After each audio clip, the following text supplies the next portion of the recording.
Hi everybody, Golden Era Bookworm here, and today I'll be discussing Bruce Lee's drug use in relation to his physique and untimely death. As a child, I grew up idolizing Bruce Lee like many in my audience, seeing his dynamite skills, lightning fast strikes, and his cat-like grace on the screen, combined with his powerful lion-like roar when he'd finish off an opponent. His super ripped physique, speed and skill in Enter the Dragon, and death before the movie's release has been often a discussion point of his possible drug use, which may have contributed to his death. And back in July 2021, the martial arts community found out about Bruce Lee's possible drug dependence issue. This information seems to have escaped the bodybuilding world, so I thought I'd detail his specific performance enhancing drug stack, which was rather extensive. Over 50 letters were auctioned for almost $500,000, which revealed the types of drugs that Bruce Lee would order through his friend Bob Baker, who co-starred with Bruce Lee in the 1972 movie Fists of Fury. The private letters revealed the following extensive list of drugs, some of which Bruce Lee would term in the form of drug slang words that I found personally rather difficult to interpret, but here goes. Cocaine, acid or LSD, psilocybin, I believe it's called, which is magic mushrooms, hashish, basically the resin from cannabis flowers, and weed in the form of, dried leaves. Bruce Lee also mentioned holy stuff, which I assume is marijuana, super duper, which I have no idea what it is. If anyone actually knows, they can comment in the comment section. M-pills, again, no idea. H-oil, which may be hash oil, and also good tasting paper, could be a form, a kind of code slang, I don't know, for cocaine, and G, which could be ganja. As a fan of Bruce Lee, I was devastated, absolutely devastated when I found out the truth behind his extensive drug use, and understood also how it was that he got so ripped for Enter the Dragon. It is said that upon the start of filming Enter the Dragon, Bruce Lee weighed 125 pounds, and towards the end of it, he had already lost 5 pounds and weighed a very light 120 pounds. And we can clearly see his transformation within the movie, starting off smoother and then being much lighter and absolutely ripped.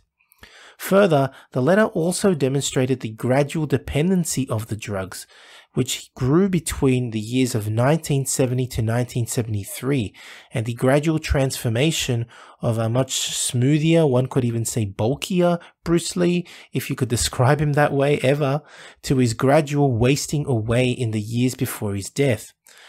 Now, cocaine is known to lead to reduced body fat, as shown in several studies, as well as potential muscular wasting diseases. Marijuana is known to also produce similar body fat reducing effects, but whether Bruce Lee used these substances to achieve a certain look is unknown. Throughout the letters, Bruce Lee expresses his excitement about using these substances and their effects on him. But from what I have read, there is no mention of him depending on these drugs to get ripped. However, having said that, Bruce Lee is known to have fainted during the filming of his last movies, namely Enter the Dragon and Game of Death, with his colleagues stating that it looked like he was working himself to death. In my own opinion, Bruce Lee, being as disciplined and the workaholic that he was, he likely used these substances, especially like cocaine, to get the job done, so to speak. And although I am paraphrasing Bruce Lee here, he actually mentioned something like this in his letters. I am also sure that seeing the effects that occurred on his physique during the filming of Enter the Dragon, Bruce probably liked the fact that he was muscular and ripped to shreds, let's be honest. Further, it is likely that Bruce Lee would also use marijuana to unwind.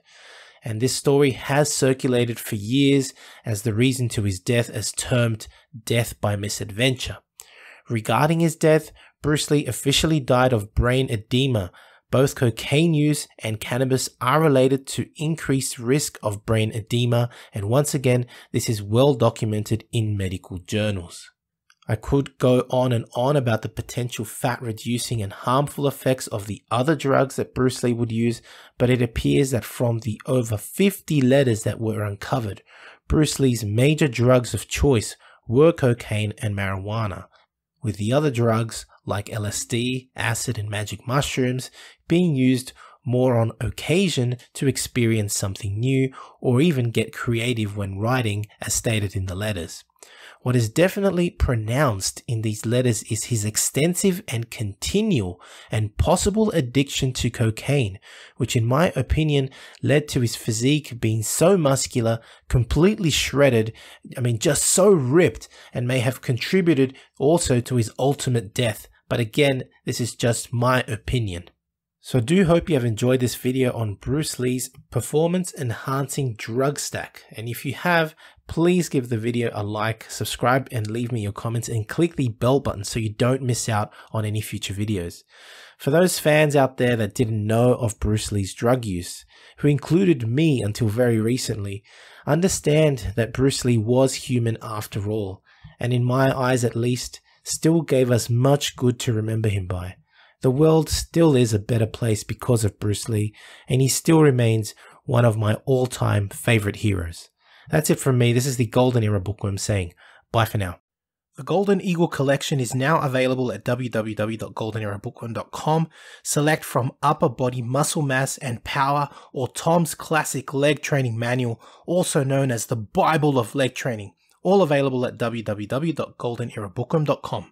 Need a bodybuilding poster for your gym or office? Then check out Iron Man Magazine archive.smugmug.com for the highest quality posters on the planet. Scroll through the galleries of all the legends, including greats such as Arnold, Frank Zane, Sergio Oliva, Serge Nubret, Tom Platz, and Larry Scott, and much, much more, and select your poster now.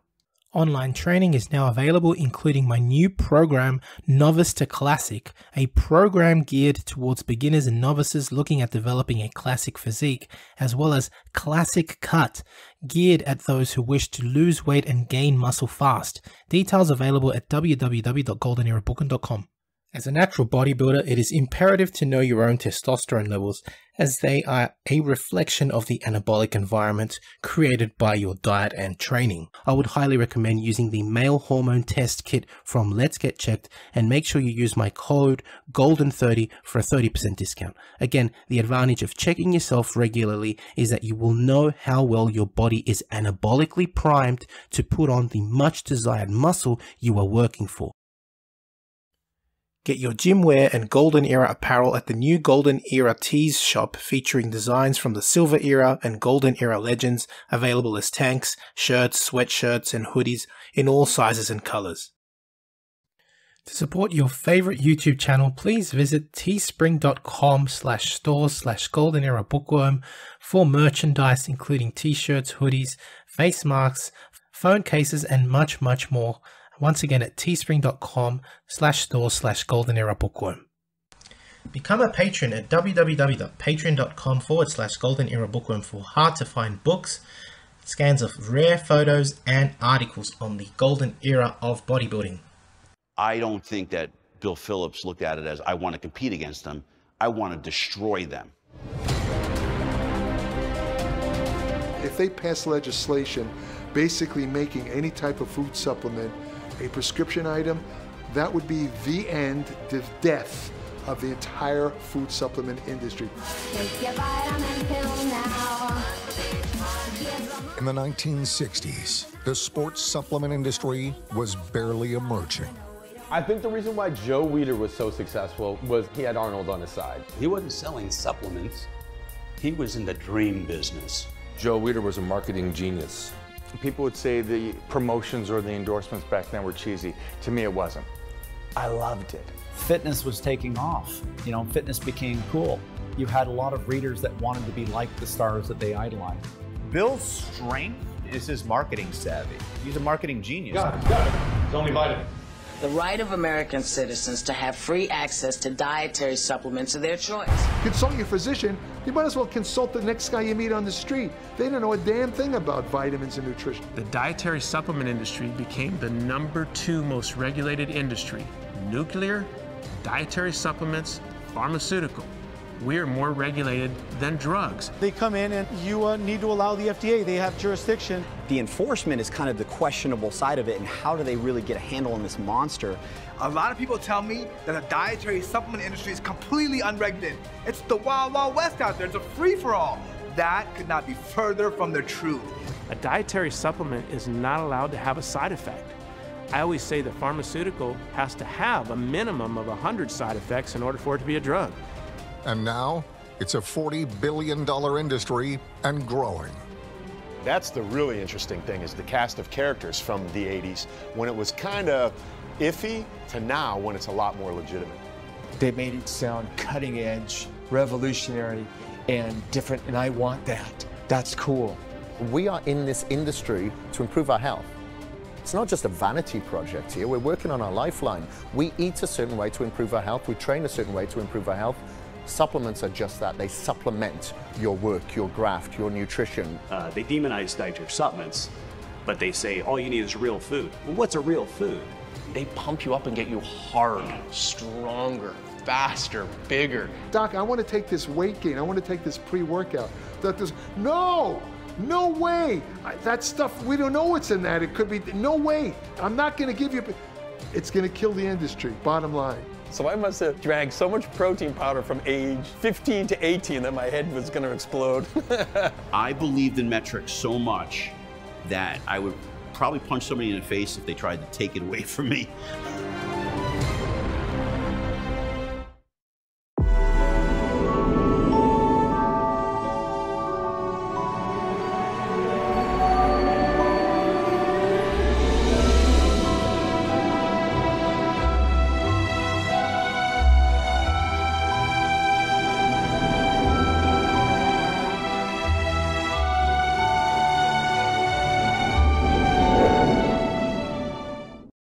The golden era of bodybuilding was born on the sandy platforms, rusty rings, and blistering high bars of Muscle Beach, where young men and women performed feats of strength and gymnastics, igniting a fitness boom that would reverberate for decades.